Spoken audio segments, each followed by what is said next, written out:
Welcome to another video coverage of This Week in Rails. I'm Dave Kimura, and today we have Emmanuel bringing us the updates. Again, I don't produce the newsletter that goes out for This Week in Rails.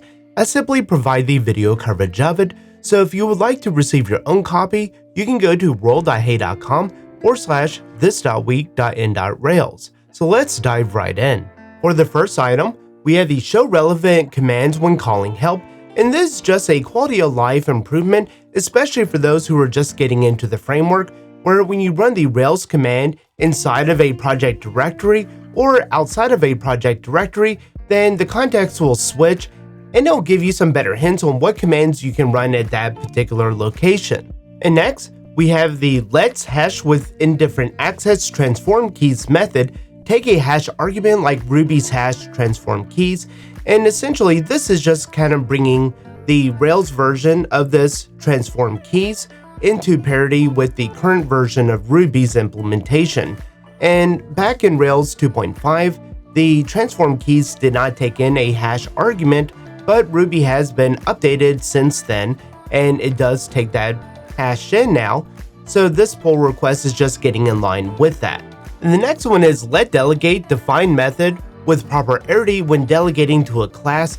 And essentially what that means is when we delegate a method, then we're able to say this other class has that responsibility and you should look over there if you need to call that method when talking about a specific class. So it's a great way to handle single responsibility and to not let a class get too large. And so what this means is that if you do have a method that you're delegating to another class, and if there are no arguments being taken in, then this change is going to run 3.5 times faster.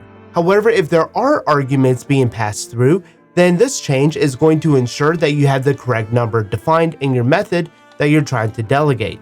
And the next one's pretty cool. Add a default health controller. This is something that I add to all of my Rails applications because a lot of times when I'm dealing with a load balancer where it checks each individual application web service to see if that application is up and running. And I don't want to just ping the virtual machine that's running. Instead, I want to make sure that the Rails application is also launched. So I'll create a health controller with a simple endpoint, and that endpoint will sometimes look for a database connection, it could look for a Redis connection, or it could just reply with a head OK. And so now we're getting a default health controller in our Rails application, and it will be at the /up endpoint. And if you do need to have your own certain checks, like a database or Redis connection, then you will need to implement that yourself. And next, we have the run test prepare before the bin Rails test commands.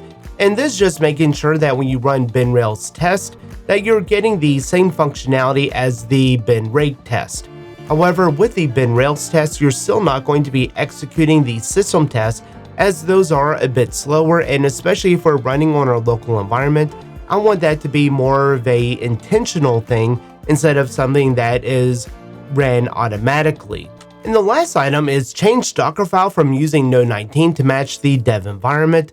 And this one's pretty self-explanatory, but I do want to jump into this one and actually look at this Docker file.